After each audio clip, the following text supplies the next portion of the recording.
Bonjour à tous et à toutes. C'est pour moi vraiment un bonheur de pouvoir vous parler donc à l'ouverture de ce premier profil de l'école d'été qui commence tout juste. Une école d'été qui, dans les conditions actuelles, va être entièrement numérique et qui va s'étendre en fait un petit peu plus longtemps que l'été, si on peut dire. Notre été va être long cette année. Étant donné qu'on commence, donc on a commencé il y a 2 semaines avec la table, avec l'ouverture, avec Madame Cathy Wong et la ministre Sonia Lebel.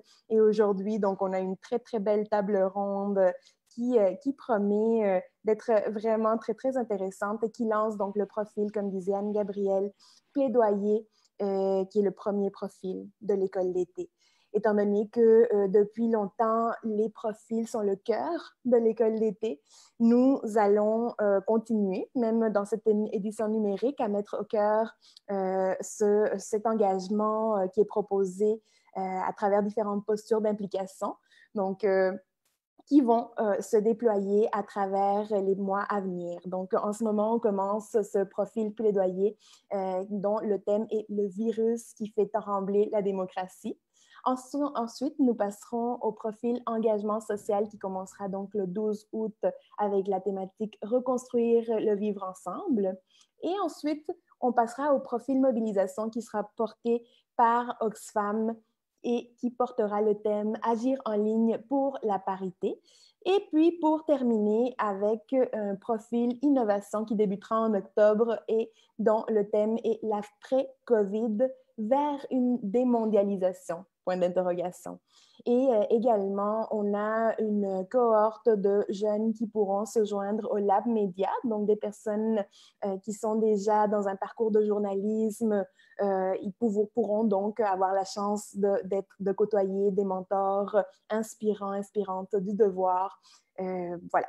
Donc, comme vous constatez, l'été sera long. Les inscriptions sont ouvertes actuellement et il reste que peu de place. Donc, n'hésitez pas à vous inscrire le plus tôt possible dans le profil qui vous intéresse le plus. Nous aurons également quelques activités spéciales, dont particulièrement la soirée citoyenne de créativité qui aura lieu le 8 octobre où on aura des artistes engagés et également un parcours de créativité, comme je le mentionnais, donc, qui sera immersif, qui sortira de l'ordinaire et qui sera à l'image de la créativité qu'on souhaite voir dans le monde. Et on aura à la fin, toute fin de l'école d'été, la tribune jeunesse où les jeunes qui auront participé aux différents profils pourront présenter devant des personnalités inspirantes, des décideurs, des décideuses, le fruit de leur travail et leurs propositions jeunesse. Avant de passer donc à cette conversation qu'on aura avec nos 3 invités aujourd'hui, je vous propose de réviser un tantinet la charte de participation, qui est un document qui est très, très cher à l'INM et donc qui assure que tous nos échanges puissent se passer du mieux possible. Donc, on a, en fait, pour s'inscrire, donc vous devez adhérer à cette charte de participation que vous trouverez, si ce n'est pas déjà fait, sur notre site Internet, le site Internet de l'École d'été, également le site Internet de l'INM. Et en résumé, si je peux dire, on a quelques attitudes qui sont donc encouragées. Par exemple, être bref et direct, donc exprimer votre opinion. On souhaite vraiment vous entendre, la jeunesse et les choses importantes que vous avez à dire, mais c'est important d'exprimer votre opinion le plus succinctement et clairement possible afin que d'autres puissent également s'exprimer. Aussi, un autre principe qui nous anime, c'est d'attaquer les idées et non pas les personnes. Oser prendre la parole et être ouvert à la diversité et aux points de vue qui sont peut-être divergents des vôtres, mais qui vont enrichir votre point de vue. Et rester attentif à la personne qui s'exprime. Donc, voilà quelques principes qu'on voudrait être présents, qu'on voudrait voir animer les différentes discussions tout au long de l'école d'été. Et donc, c'est vraiment basé sur le respect mutuel pour que tout puisse se passer du mieux possible. Merci Anne-Gabrielle, à toi la parole. Rebonjour tout le monde. Donc, merci Carminda pour ces quelques mots. Très hâte de enfin foncer là, dans le vif du sujet. Tout petit rappel, encore une fois, logistique. Écrivez votre nom complet, donc prénom et nom de famille. C'est la seule façon pour vous d'être entendu là, lors de la période de questions. Donc, encore une fois, on se renomme avec le nom complet. Sautons dans le vif du sujet. J'aimerais vous introduire à nos invités d'aujourd'hui. Donc, tout d'abord, on a Madame Stéphanie Yates. Vous êtes professeure de communication sociale et publique à l'Université du Québec à Montréal. Vous vous intéressez plus précisément au rôle des citoyens et des groupes d'intérêt dans la gouverne de l'État ainsi que des entreprises. Vous avez écrit de nombreux articles scientifiques et des ouvrages à ce sujet. Donc, merci, Madame Yates, d'être avec nous aujourd'hui. On vous dit bonjour dans un petit instant. Nous sommes également avec Madame Francine Pelletier. Vous êtes chroniqueuse, journaliste. Vous avez travaillé notamment à Radio-Canada, à la CBC, à la presse. Dans les 20 dernières années, vous avez réalisé plus de 11 documentaires, notamment sur les mouvements sociaux. Et vous tenez aujourd'hui une chronique dans le journal Le Devoir. Également à vous, on vous remercie d'être ici et on vous salue.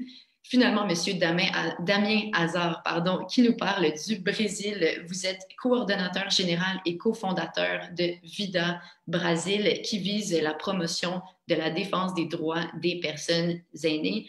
Vous avez également travaillé là, dans la société civile brésilienne au cours des 30 dernières années. Et si je ne me trompe pas, vous êtes également membre du Conseil international du Forum mondial. Bonjour à tous. Et plutôt que d'attendre que vous me disiez bonjour, je vais plutôt vous faire une toute petite mise en contexte et vous poser cette fameuse première question. Donc, on se remet dans le bain là, de pourquoi, en fait, on a décidé de tenir cette table ronde.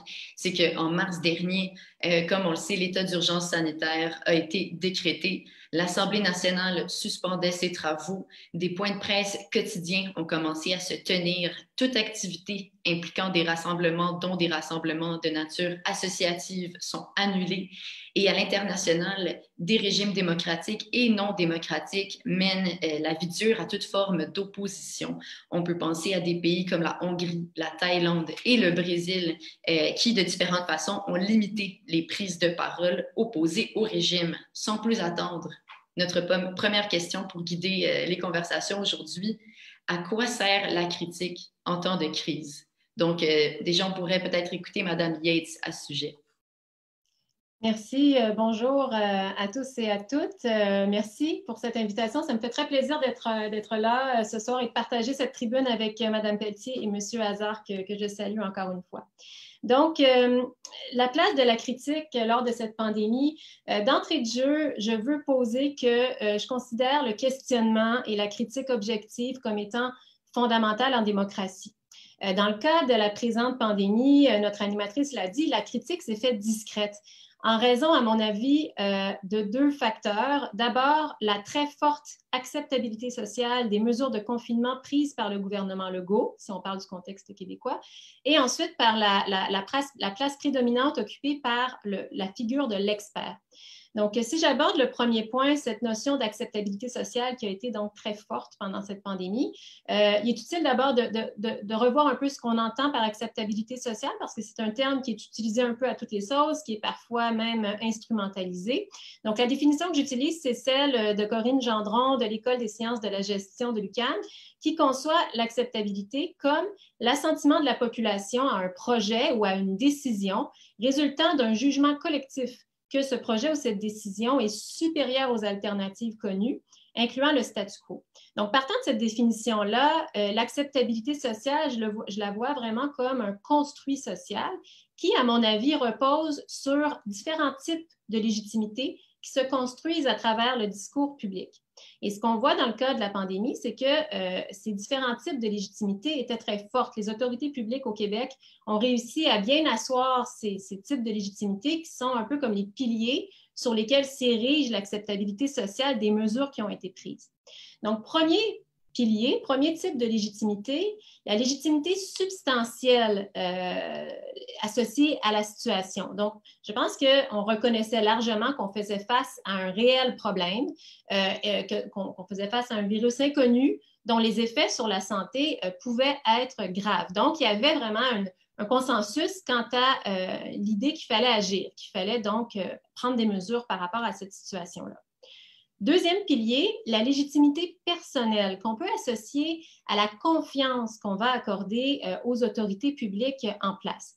Et à cet égard-là, le gouvernement de François Legault et François Legault en lui-même a été très habile pour projeter l'image d'un bon père de famille qui prenait la situation en main. Cette image-là, un peu paternaliste, a pu peut-être en agacer certains, qui étaient plus ou moins à l'aise avec ce ton très paternaliste, mais en général, cette image-là a bien passé et a conforté la confiance qu'on avait envers les autorités, qu'on jugeait comme étant aptes à agir. Donc, deuxième pilier, très fort également. Troisième pilier, la légitimité qu'on appelle procédurale, qui, comme son nom l'indique, réfère donc au processus. Et à cet égard-là, donc, comme l'animatrice nous l'a dit, on a assisté très rapidement à ces points de presse quotidiens qui venaient apporter une certaine forme de prévisibilité, qui apportait aussi un sentiment de transparence, un sentiment que finalement, on pouvait avoir l'information à laquelle on avait droit.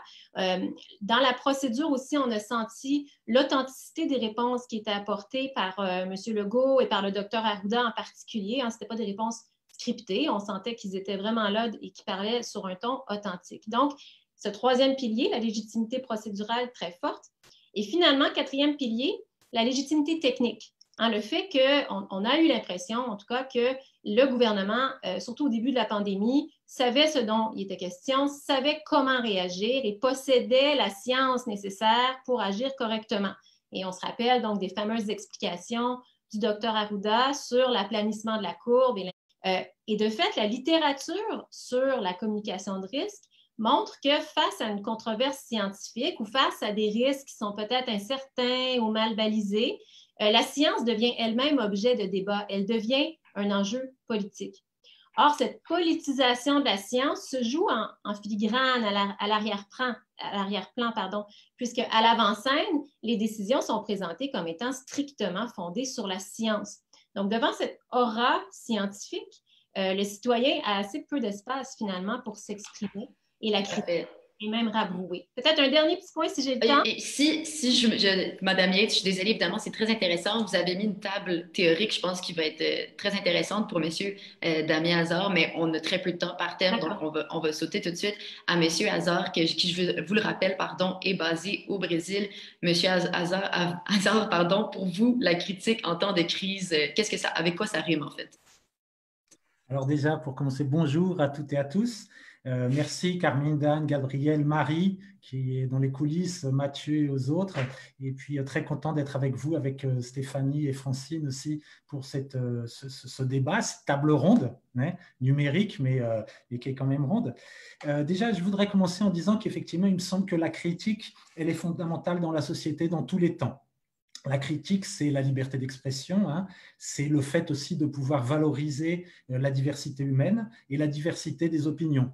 Nous sommes différents, différentes, nous occupons des places différentes dans la société et le regard que nous pouvons avoir sur un phénomène social, il est différent et il dépend fondamentalement aussi du lieu que nous occupons dans la société. Donc, d'une certaine façon, j'ai beaucoup aimé l'intervention de Stéphanie aussi en faisant tout de suite d'entrée, et je vais faire la même chose, la relation avec la question des valeurs démocratiques, de la démocratie en général. Et je pense que la démocratie, ce n'est pas seulement effectivement la possibilité de pouvoir élire des candidats parmi un ensemble de candidats pour qu'ils nous représentent au niveau du gouvernement. Et donc d'arriver à une opinion consensuelle ou collective. La démocratie, c'est en fait beaucoup plus, sans doute, c'est la possibilité de ne pas être d'accord. C'est la confrontation des idées et parfois aussi le conflit des idées.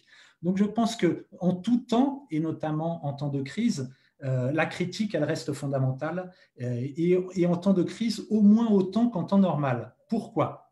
Parce que comme vous l'avez dit, au niveau de, je ne connais pas si bien la situation au Québec, actuellement en termes de pandémie, je m'intéresse plus au Brésil, au Mozambique, où j'ai passé un temps l'année dernière aussi, il y a peu de mois. Mais qu'est-ce qu'on voit effectivement ? On se rend compte effectivement que la situation de crise, elle crée donc des états d'urgence et notamment des mesures d'urgence et notamment des états d'urgence qui sont décrétés, qui restreignent donc les libertés individuelles, notamment la liberté de libre circulation et qui imposent des comportements. Il y a effectivement, comme l'a dit Stéphanie, il y a des risques de glissement, on va dire, de poussée autoritaire de la part du gouvernement. Stéphanie a cité, je confirme, le cas du Brésil, effectivement, le cas des États-Unis, donc des comportements autoritaires qui profitent du moment de la crise, mais aussi, on peut le voir aussi, des risques parfois aussi de répression des mouvements ou des personnes qui ne pensent pas comme nous, qui ne pensent pas comme nous, simplement, pas comme le gouvernement, pas seulement au niveau des mesures d'urgence, mais de façon générale. Et ça, on le voit ici à Hong Kong, on le voit aussi de répression contre les mouvements d'étudiants, contre les mouvements citoyens et de la jeunesse. Donc, en fait, je trouve ça aussi très intéressant qu'en ce moment de pandémie, on parle énormément de la défense de la démocratie. Ce qu'on se rend compte, effectivement, c'est que les crises, elles créent les crises d'urgence, elles créent une certaine incertitude qui demandent la mise en place de mesures pour répondre aux besoins d'urgence des populations les plus vulnérables. Et je pense que les gouvernements, pour répondre à ces situations qui souvent sont des situations inédites, même les experts du domaine de la santé, comme disait Stéphanie, peuvent se tromper. Je pense qu'ici, nous, ici au Brésil, on a eu tout un débat sur le confinement, s'il doit être horizontal ou vertical, si on doit utiliser la chloroquine ou pas l'utiliser, si on doit commencer par un déconfinement de certaines populations par d'autres. Monsieur Hazard, Pardon? Je vous invite à résumer votre pensée pour qu'ensuite je cède la parole à Mme Pelletier pour conclure sur cette première question. Alors, vu que vous êtes très branché sur le temps, j'ai encore une minute au moins? Oui, à peu maximum, oui. Ok, c'est très bien, d'accord, merci. Donc, juste pour dire, en fait, tous ces débats, en fait, il est important d'avoir aussi une diversité d'opinions pour pouvoir donner des opinions sur ce qui s'est passé. Les gouvernements ne suffisent pas pour répondre aux nécessités, en particulier des populations les plus vulnérables. Ici, au Brésil, on a vu que la société civile a réussi à apporter des réponses par rapport à des populations comme les populations de rue, les personnes en situation de handicap, les familles très pauvres, les personnes travesties. Au Mozambique, on a vu aussi qu'ils fournissaient des services orientés sur des services disponibles, sur l'appui pour créer des petits emplois pour survivre, pour pouvoir distribuer aussi donc, des masques, des produits. Et donc, pour conclure, en fait, on se rend compte que même en temps de crise, et je considère que même en temps de crise, la société civile doit pouvoir continuer à préserver son pouvoir de critique, sa liberté d'opinion, pour pouvoir d'un côté maintenir l'esprit démocratique et l'institutionnalité démocratique dans les pays, pour le réaffirmer, mais aussi pour trouver les meilleures solutions pour répondre à des problèmes d'urgence qui, de certaine façon, sont des défis pour tous les acteurs, y compris les gouvernements et les spécialistes. Tout à fait. Voilà. Merci pour cette concision et désolée de vous avoir interrompu. Donc, Madame Yates, vous parliez de la légitimité de différents acteurs et de comment, pour la critique, ça peut être difficile à percer, le discours scientifique. Monsieur Hazard, vous avez mentionné l'importance de la société civile et de la critique pour avoir une réponse qui est vraiment exhaustive, holistique à la crise. Madame Pelletier, bonjour tout d'abord et très hâte d'entendre votre point de vue quant à quoi sert la critique en temps de crise. Et si Mme Pelletier ne répond pas tout de suite, on va la relancer tout à l'heure.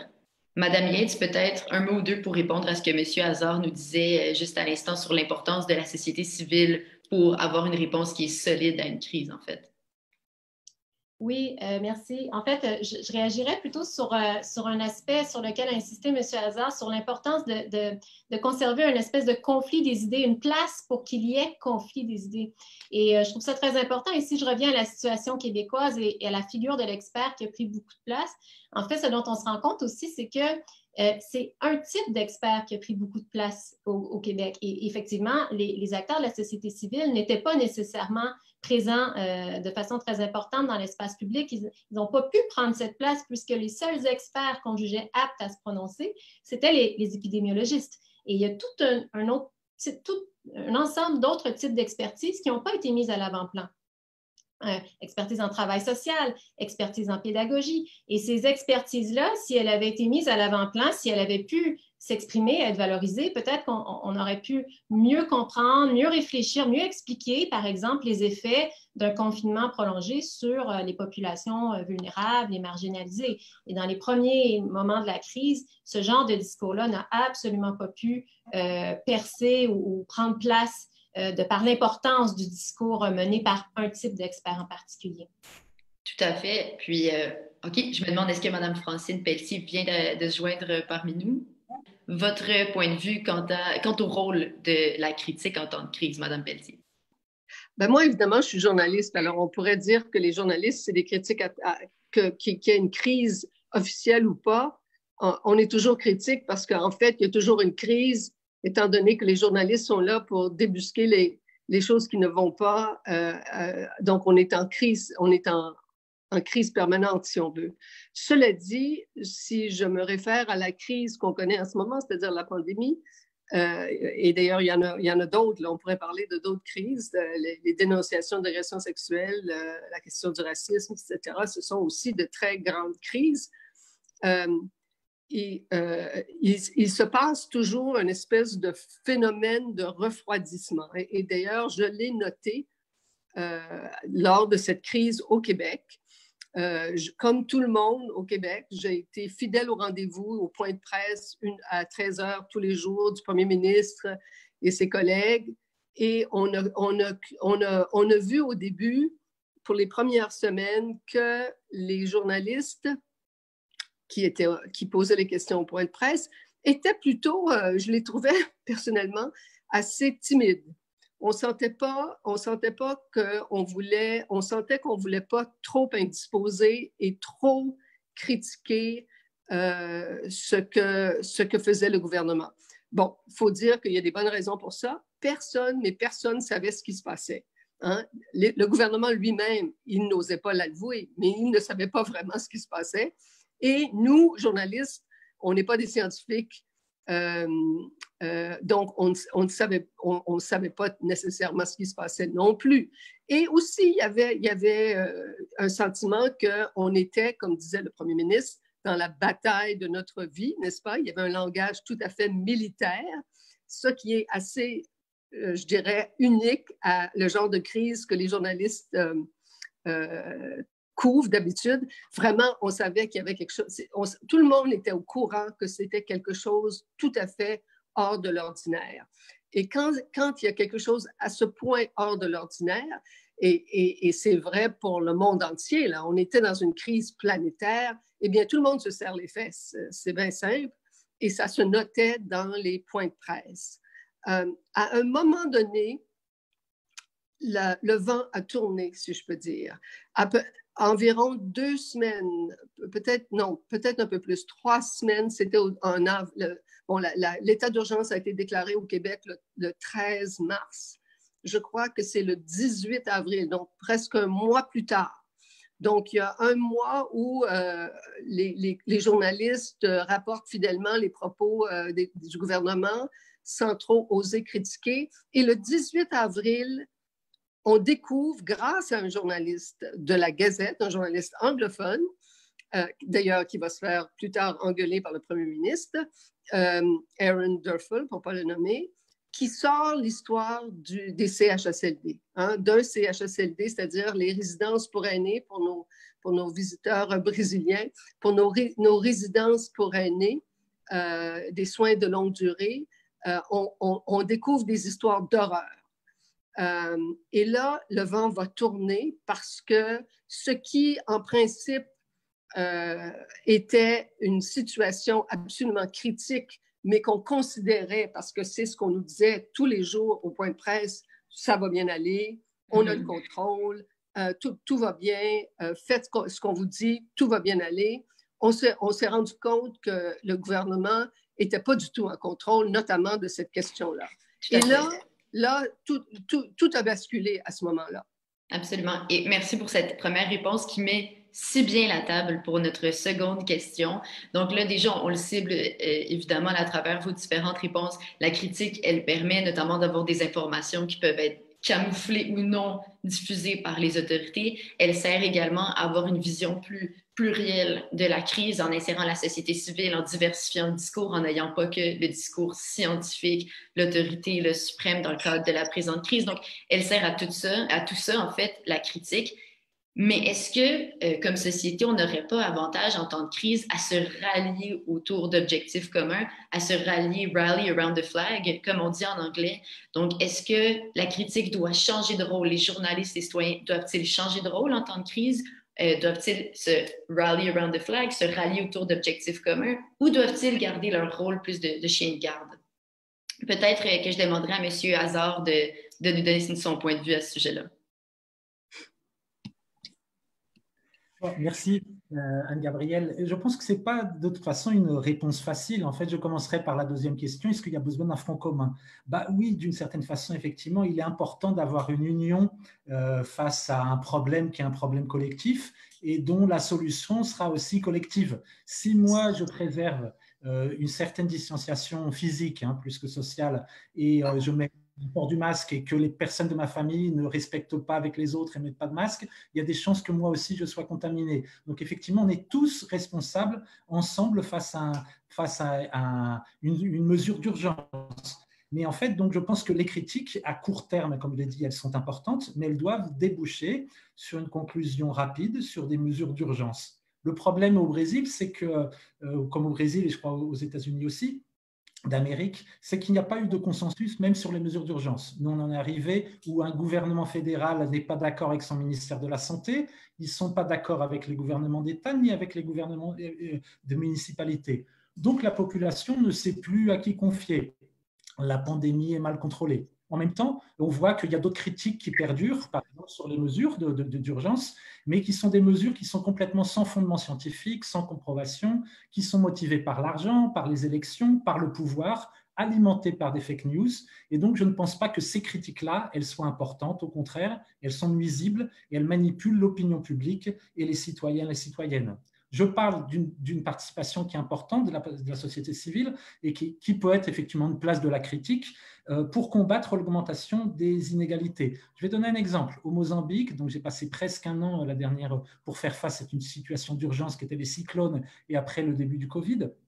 Les organisations de personnes en situation de handicap ont fait une critique au gouvernement en leur disant « Votre matériel, il n'est pas accessible pour les personnes sourdes, pour les personnes aveugles, ce n'est pas possible, ça n'atteint pas et c'est un des publics les plus vulnérables. » Le ministère de la Santé au Mozambique a décidé de faire un partenariat avec le mouvement des personnes en situation de handicap, a adapté son matériel de sensibilisation, son matériel de formation avec l'aide des personnes handicapées et a fait un partenariat avec le grand mouvement mozambicain des personnes en situation de handicap pour avoir des interprètes en langue des signes dans toutes les régions qui soient accessibles par les équipes médicales, par l'intermédiaire du téléphone, pour ne pas non plus les mettre en danger.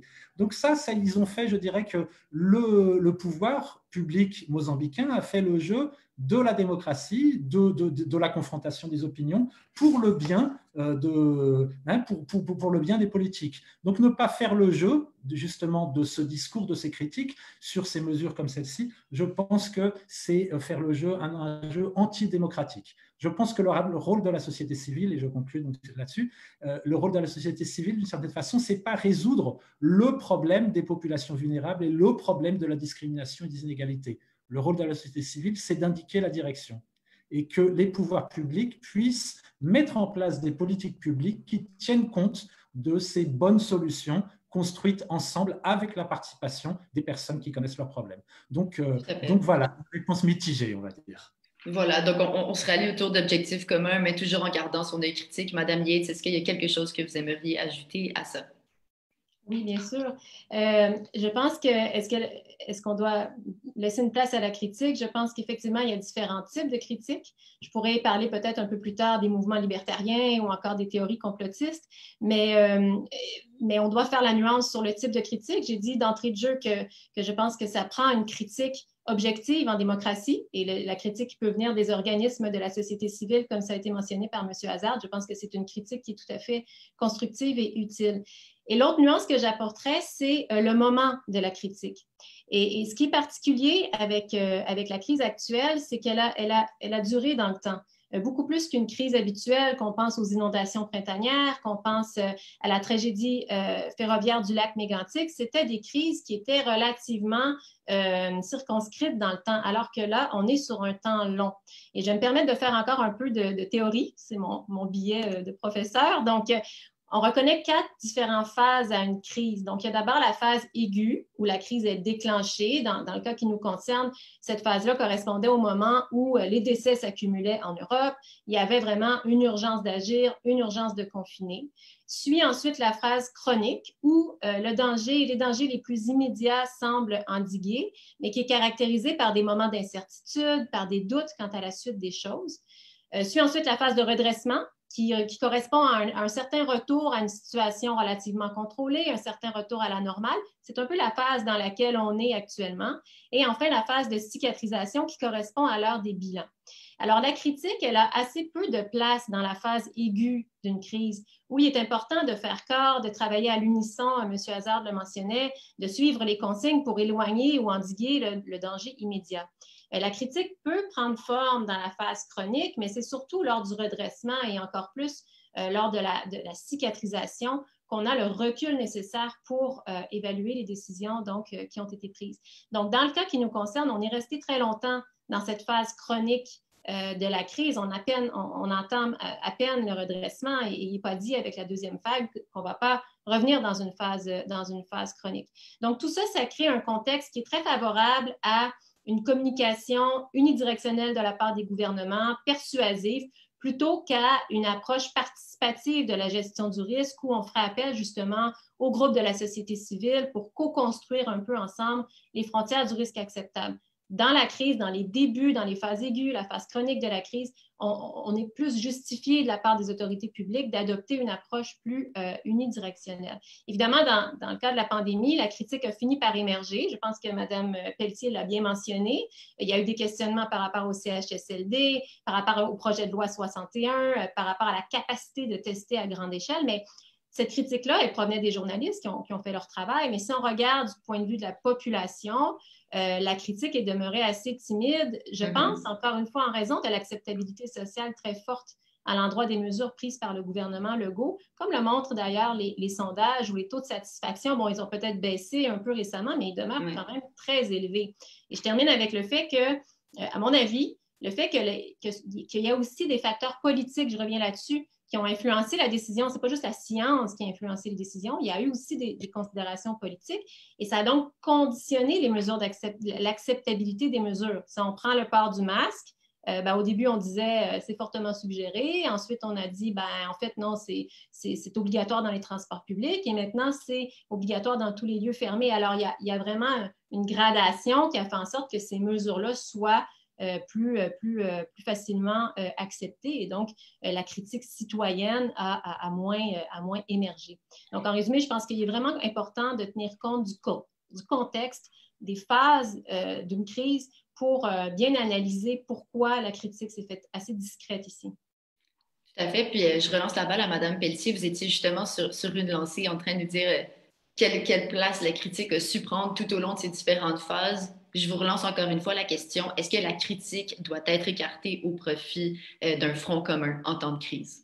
En tout cas, nous, les journalistes, on ne pense pas, bien que, comme je vous disais tantôt, il y a eu naturellement, pour reprendre les termes de Mme Yates, dans la phase aiguë, là, je pense que tout le monde se serrait les fesses et n'osait pas y aller trop fort. De toute façon, tout le monde essayait de comprendre à ce moment-là. Mais ce que j'ai remarqué, d'ailleurs, j'ai écrit une chronique qui s'intitulait « Peut-on encore poser des questions ?» parce qu'on sentait de la part du public, on était sommé de se taire. On se faisait dire, parce que les réseaux sociaux, évidemment, sont très actifs, on sait très, très, très concrètement ce que pense une certaine partie du public aujourd'hui, comme journaliste ou comme n'importe qui est une figure publique. On nous disait, mais arrêtez de toujours poser les mêmes questions, arrêtez d'embêter notre bon premier ministre qui fait de son mieux. J'ai même entendu, vous nous angoissez. Alors, le public disait, on est dans la bataille de notre vie, on est à la guerre, alors ce n'est pas le temps de jouer de faire vos intéressants en posant des questions compliquées ou embarrassantes. Ce qui, à mon avis, est une erreur monumentale. D'ailleurs, je pense que très vite, le public a su, quand, grâce aux journalistes, on a sorti les histoires qui devaient sortir, notamment sur les CHSLD, parce que si on avait écouté uniquement le discours des politiciens, on nous aurait dit que non seulement que tout allait bien aller, mais que tout allait très bien, Madame la Marquise, alors qu'on s'est rendu compte que le gouvernement était totalement impréparé, absolument mal préparé, de façon aberrante d'ailleurs, par rapport à tout un secteur, c'est-à-dire le soin aux personnes âgées. Et aussi la loi 61 que le gouvernement a essayé de passer plus tard dans la crise, on est rendu dans une autre phase, la crise chronique, c'est montrer le danger qu'il y a de se taire, qu'on soit journaliste ou le public.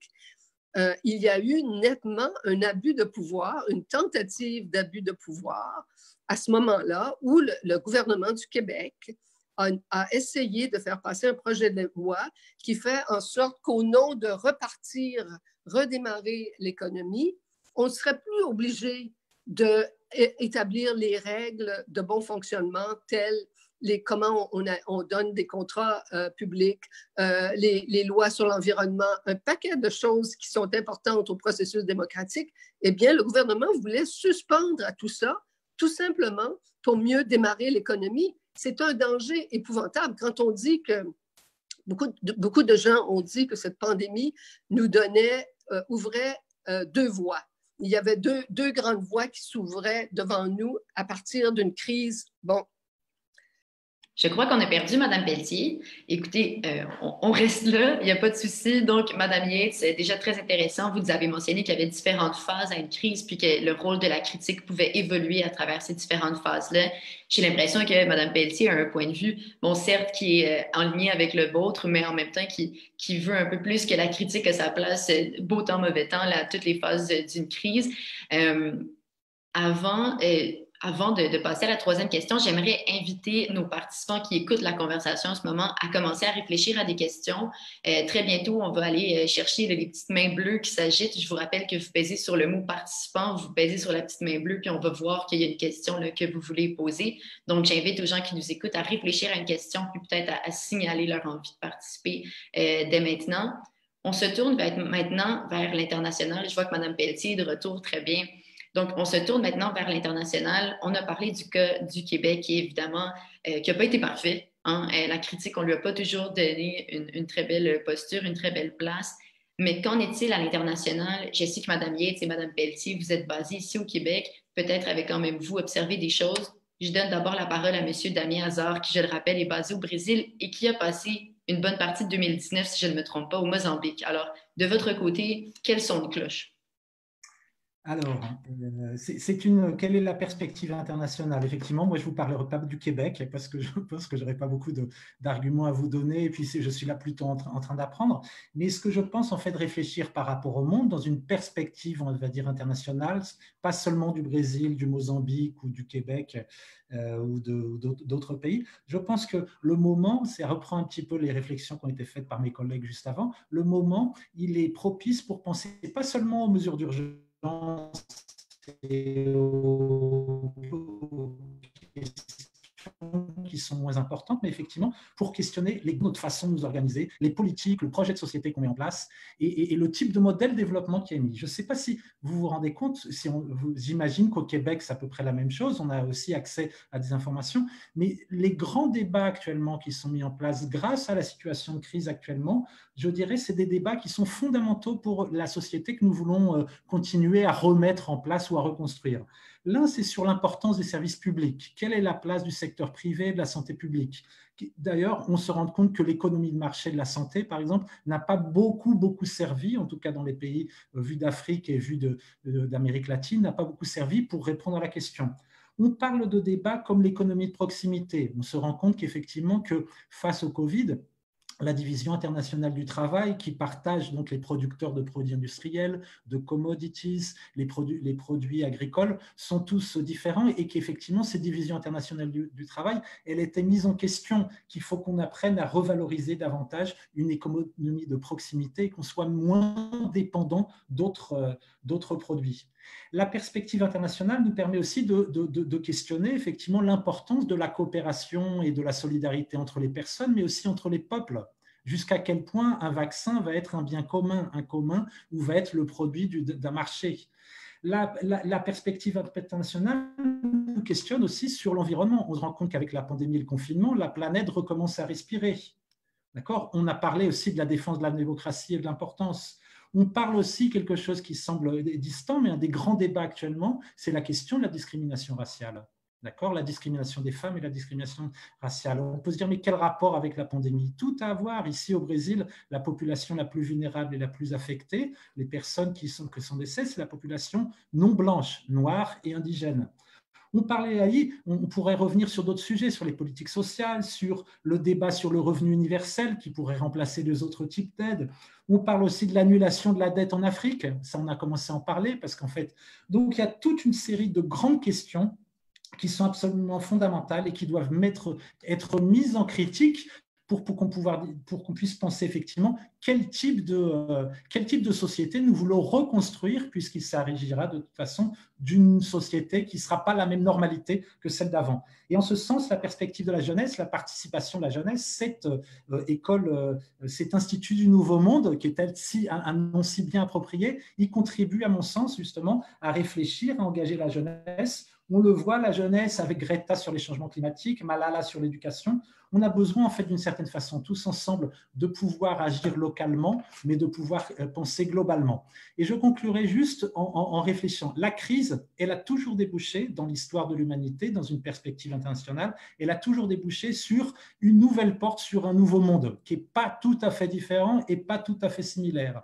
Et que pour le bien ou pour le mal, cette nouvelle porte, elle peut effectivement être quelque chose d'extraordinaire, pour le bien, ou au contraire, ça pourrait être un monstre, comme le disait Gramsci, l'italien Gramsci, c'était pour un monstre. Et en fait, je prendrai juste deux exemples. La crise de 29, qui a été une crise aussi mondiale, économique et financière, a débouché plus tard sur le nazisme, sur le fascisme, sur diverses formes d'autoritarisme et finalement sur une deuxième guerre mondiale. Donc ça, c'était pour le pire. La Deuxième Guerre mondiale, qui était aussi une situation de crise, a remué tout le monde et a débouché sur la Déclaration des droits de l'homme, a débouché sur la fondation de l'ONU, qui est un idéal d'une harmonisation entre les nations qu'on devrait peut-être reprendre, repenser, vu qu'on questionne le rôle de l'OMS, qu'on repense à ça, et a débouché sur le début des processus de décolonisation. Donc, quelque chose d'extrêmement positif de reconstruire un monde avec plus d'équité. Et donc, je pose la question, dans cette perspective internationale, et le Covid aujourd'hui, ça va nous mener jusqu'où? En fait, ça va dépendre des gouvernements, mais de notre capacité d'analyse, de critique, de nous, et effectivement de notre pouvoir critique. Donc, construisons ce monde meilleur ensemble. Tout à fait. Et donc, en fait, c'est drôle, je ne m'attendais pas à ce type de réponse pour la perspective internationale, mais je trouve ça très bien. Donc, en effet, ça nous a fait réaliser que la planète, bien, on est tous interconnectés, que les chaînes d'approvisionnement créent une dépendance entre les pays, qu'on a besoin d'une solidarité aussi internationale, puisque tant que tout le monde n'a pas de vaccin, eh bien, personne n'a de vaccin, n'est-ce pas? Parce que nous devons être tous protégés. Donc, j'invite Mme Yates à nous donner son point de vue là, sur cette perspective internationale au niveau de la COVID et de la crise de la COVID. Oui, merci. Bien, pour faire du pouce un peu sur ce que disait M. Hazard, petite anecdote, mais qui dit beaucoup, je pense, en mandarin, le signe pour nommer le mot crise est composé de deux signes, un qui veut dire danger et l'autre qui veut dire opportunité. Donc, j'aimerais partager votre optimisme quant au fait que la normalité, que la crise va apporter une nouvelle normalité. J'en suis pas autant convaincue, mais je pense qu'en tout cas, c'est important que les citoyens et les jeunes citoyens en particulier, justement, aient ce genre de réflexion très globale et à un niveau plus micro, aient aussi ce genre de réflexion comme on a aujourd'hui, sur la place de la critique en temps de crise. Je pense que de cultiver cette critique, de cultiver ce questionnement objectif, c'est déjà un début par rapport à la venue de cette nouvelle normalité. Maintenant, d'un point de vue plus micro, moi, je me suis attardée très brièvement, parce que ce n'est pas mon champ de spécialité, mais sur la manière dont la crise avait été gérée en France notamment et la manière dont la critique avait pu émerger en sol français. Je pense que c'est utile de jeter un regard comme ça comparé. Ce qu'on voit d'abord par rapport à la France, c'est que la gestion de la crise est assez mal partie en France. Si vous vous rappelez, le gouvernement français avait décidé de maintenir les élections municipales alors que tout le reste, tous les autres secteurs se confinaient. Alors, d'emblée, ça a donné l'impression que les considérations politiques primaient sur la santé publique. Il faut dire aussi que la crise en France est survenue dans le contexte d'un gouvernement qui était déjà fragilisé, déjà contesté, notamment dans la foulée du mouvement des Gilets jaunes. Et je reviens à la littérature. Dans la littérature sur la communication des risques, on insiste sur le fait que la confiance à l'endroit des autorités, qu'on peut associer à cette fameuse légitimité personnelle là, auquel je faisais référence plus tôt, cette confiance-là serait le plus grand prédicteur de l'acceptabilité sociale de mesures données. Donc, en somme, c'est comme si le messager prenait le pas sur le contenu du message en lui-même. Or, à ce niveau-là, le niveau de confiance envers le gouvernement d'Emmanuel Macron était plutôt bas au moment du déclenchement de la crise. Et je pense qu'on peut faire une corrélation entre ceci et le fait que les chiffres indiquent que les citoyens français sont largement insatisfaits quant à la manière dont a été gérée la crise. En contrepartie, au Québec, on faisait face, on le sait, au moment du déclenchement de la crise, à un gouvernement qui bénéficiait de taux de satisfaction rarement égalés dans l'histoire québécoise. Un petit mot peut-être sur les États-Unis, où on assiste carrément, à mon avis, à une gestion qui est carrément politique de la crise au niveau fédéral, gestion qui est dictée par des considérations électorales. La science, je disais qu'au Québec, la science était mise à l'avant-plan puis qu'on occultait les considérations politiques. Là, c'est un peu l'inverse. La science est contestée par le président lui-même qui conteste ses propres experts. Et encore une fois, je pense que la notion de confiance ou de légitimité personnelle a son importance ici. D'une part, on peut penser que les supporters du président Trump le soutiendront coûte que coûte, peu importe ce qu'il avance, c'est le messager qui prime sur le contenu du message. À l'opposé, l'attitude du président conforte, si besoin était, le point de vue de ces dissidents, avec pour résultat une polarisation très forte de l'électorat. Et dans ce contexte-là, si on parle de la nouvelle normalité, je me permets malheureusement d'être un peu plus pessimiste que M. Hazard sur la suite des choses. Mm-hmm. Puis, oui, vous parlez des États-Unis, donc j'imagine quand on se compare, on se console d'une certaine façon. Ici aussi, le politique a su teinter la gestion de la crise, mais peut-être pas dans les mêmes proportions. Là. On a l'impression que des M. Arruda, puis la santé publique a eu un grand rôle à jouer, peut-être un trop grand rôle, peut-être on y reviendra. Je rappelle aux gens qui nous écoutent, n'hésitez pas à lever la petite main bleue, on prend bonne note de vos questions, puis on y arrive là, dans quelques minutes. Donc, encore une fois, je vous encourage à lever la main pour poser des questions. Avant de passer à la période de questions, par contre, on aimerait entendre Mme Francine Pelletier par rapport à cette perspective internationale. Est-ce qu'il y a des choses sur lesquelles vous aimeriez revenir là, par rapport à ce que nos deux participants viennent dénoncer, en fait? Alors, merci, M. Hazard a fini un peu l'idée que j'amenais avant que ça coupe, à savoir que oui, on a cette pandémie nous met face à deux grandes avenues. Tu sais, soit on réinvente le monde, soit on s'empresse à retrouver une certaine normalité. Je partage un peu, malheureusement, le pessimisme de Mme Yates. En tout cas, si je me fie à ce que je vois ici, je ne suis pas sûre qu'on est parti pour réinventer le monde parce que ça demande, d'abord parce que justement, l'espèce de crise sanitaire qui implique avoir peur pour sa vie, avoir peur pour sa santé, c'est une considération qui prend toutes les énergies et qui fait en sorte que rien d'autre peut être considéré. Donc, moi, le politique n'est pas le problème là, ici, là, jusqu'à un certain point, de trop avoir le nez pris dans la question de la survie fait en sorte qu'on est incapable d'imaginer le monde dans lequel on veut vivre. Et quand je dis imaginer le monde dans lequel on veut vivre, ça veut dire remonter aux sources du problème. Le premier problème de cette pandémie, c'est la destruction de l'environnement. Ensuite, ce sont tous les grands courants qui sous-tendent la modernité qu'on connaît, l'urbanisation à outrance, la mondialisation des marchés, l'interconnectivité, l'Internet, la mobilité, les voyages, etc.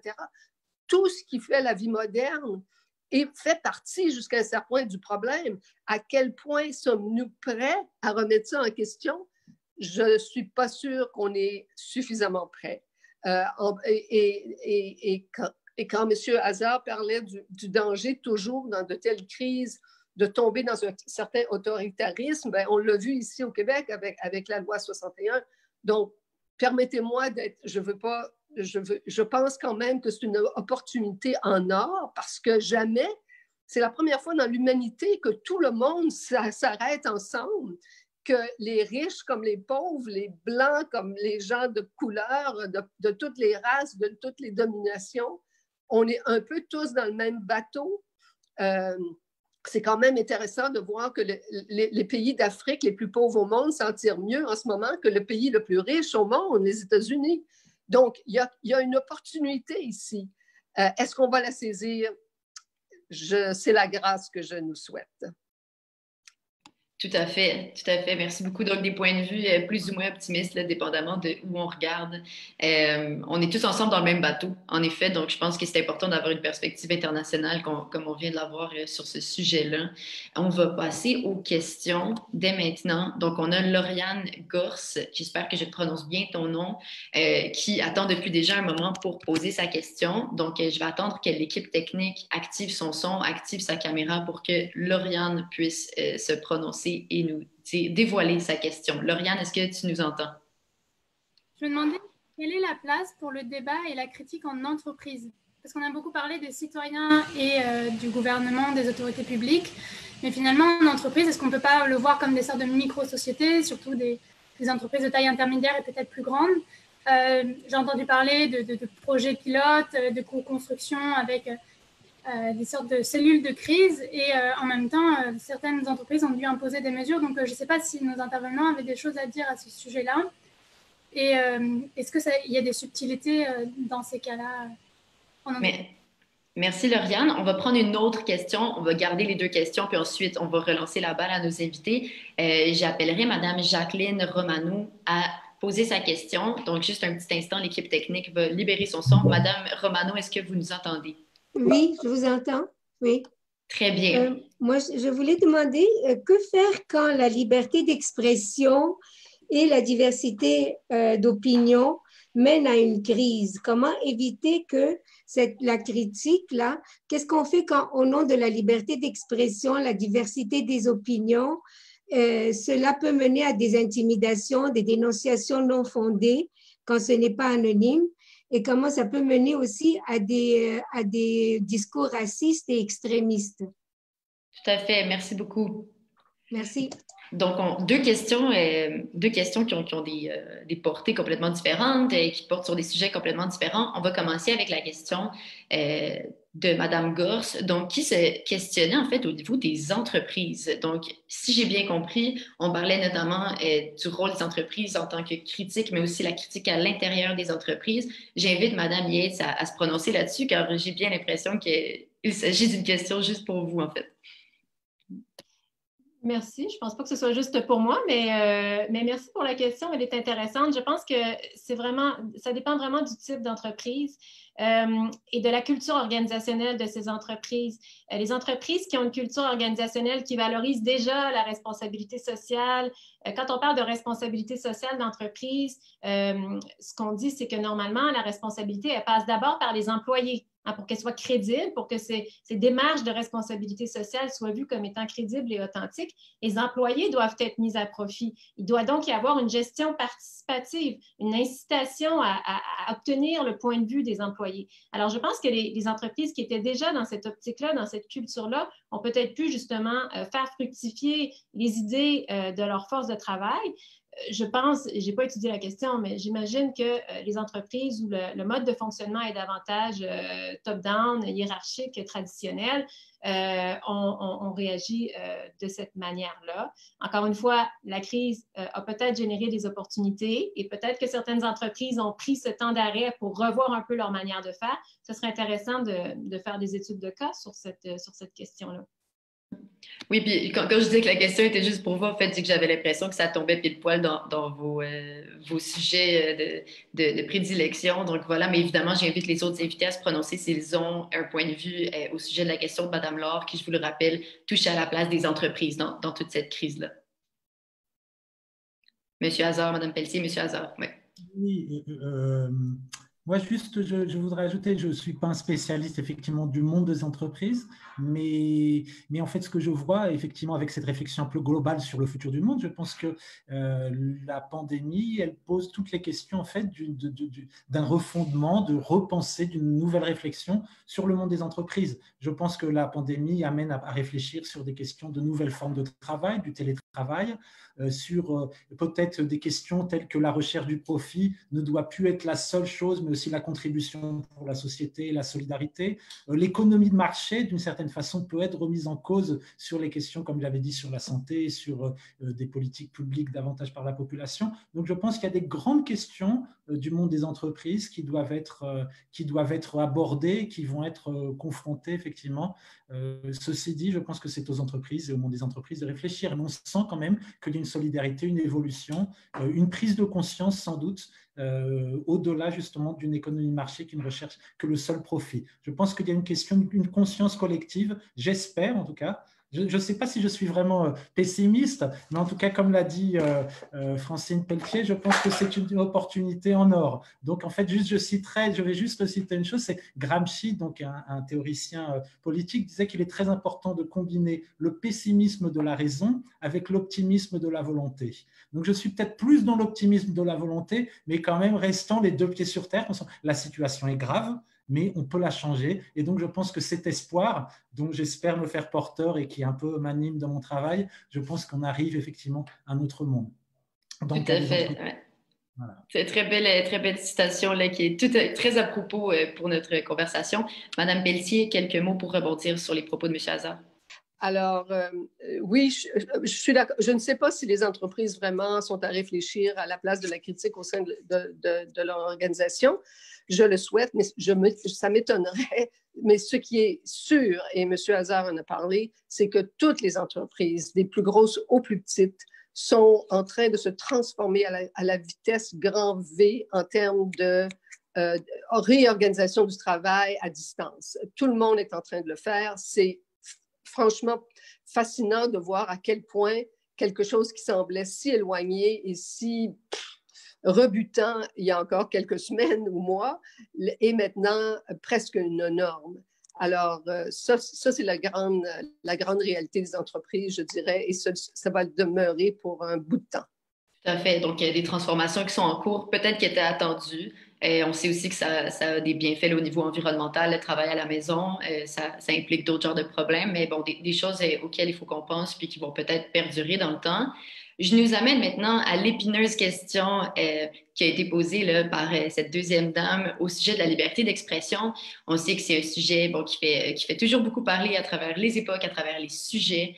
Oui, on la voit l'écrire de retour à l'écran. Madame Jacqueline, merci pour votre question. Donc, j'irai peut-être encore une fois avec Madame Pelletier, vous qui êtes journaliste. Que faire de cette liberté d'expression en temps de crise? Est-ce qu'on devrait la limiter ou non des objectifs qu'on poursuit ou au contraire la laisser fleurir? Je vous laisse répondre à ça. Ben, je pense que la liberté d'expression, c'est un des grands repères, critères de la démocratie. C'est extrêmement important. Et on remarque que c'est particulièrement la liberté d'expression qui est menacée chaque fois qu'il y a une grande crise. Et j'ajouterais à ça qu'en plus de vivre une grande crise, nous vivons une époque où la question de la liberté d'expression est sinon remise en question, attaquée d'une certaine façon, notamment.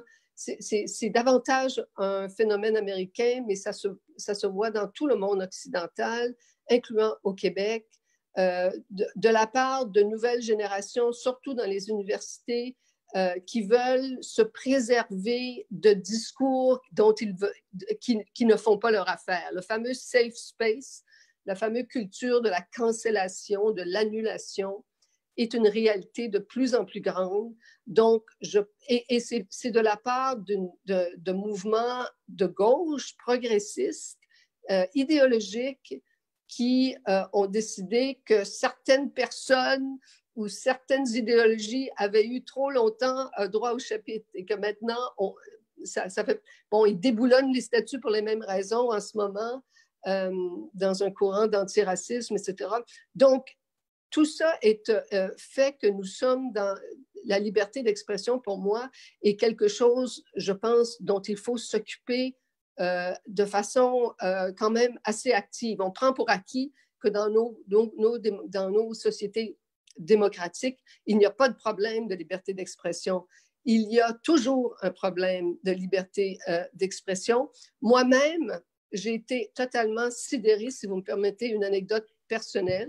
Durant les derniers mois, durant la crise, j'ai écrit une chronique où je mettais en parallèle le voile, parce que le Québec a passé une loi qui va interdire le voile musulman dans la fonction publique et le masque.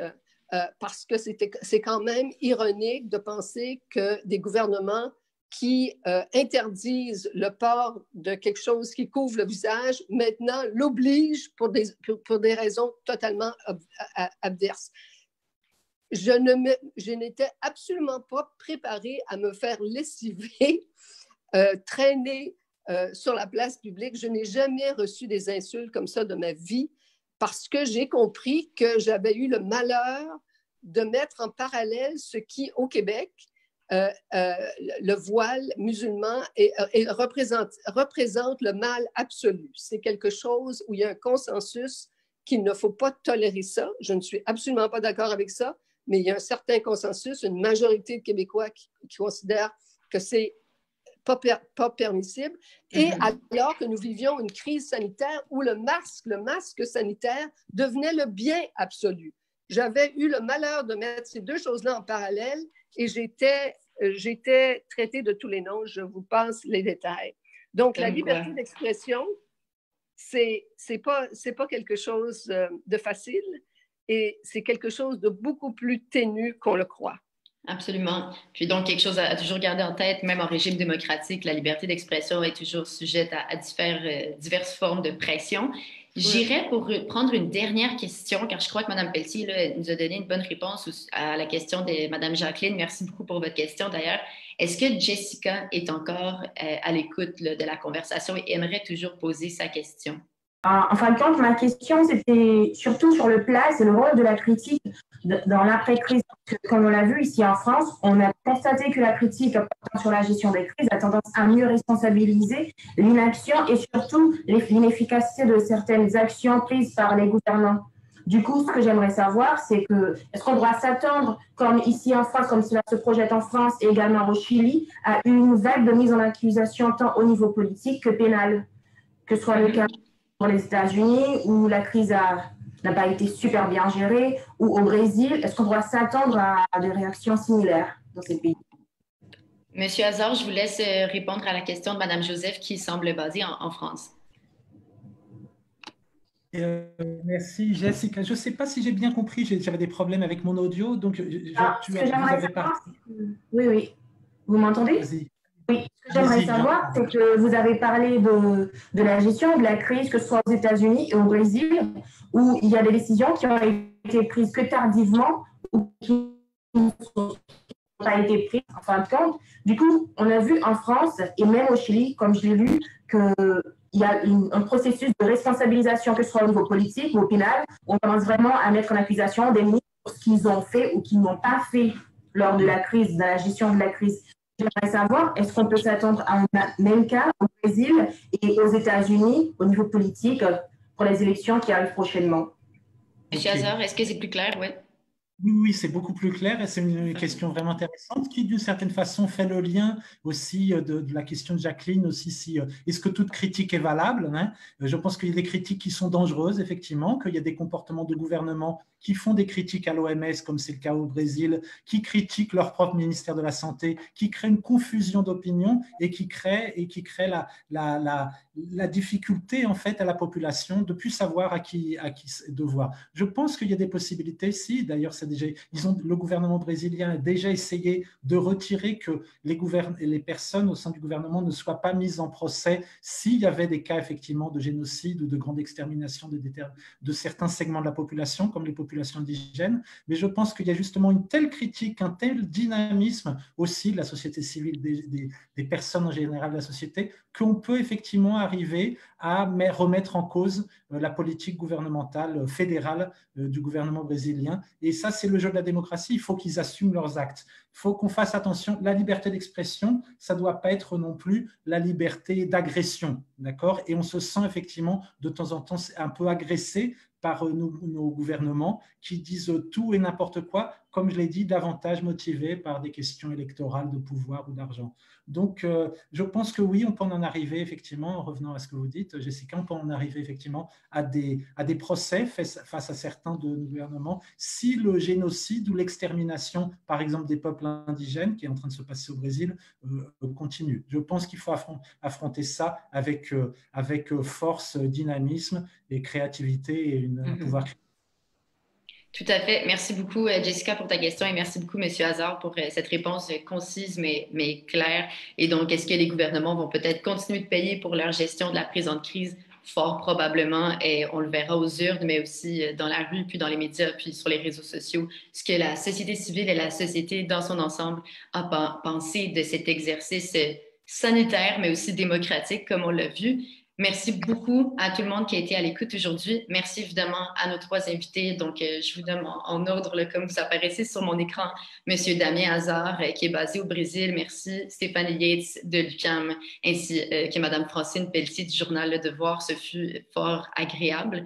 Et pour conclure, eh bien, j'invite tout le monde à s'inscrire à l'école d'été qui se déroule en ligne et dont le thème est reconnexion. Donc, ça va bien là, avec la plateforme qu'on utilise pour diffuser l'école dans les prochains mois, en fait, car l'école d'été se déroule jusqu'au mois de novembre. Donc, on vous invite à consulter le lien qui est partagé par mon collègue Nicolas Vazeille sur la plateforme Zoom dans la section chat. Si vous voulez vous inscrire, c'est sur le site de l'INM.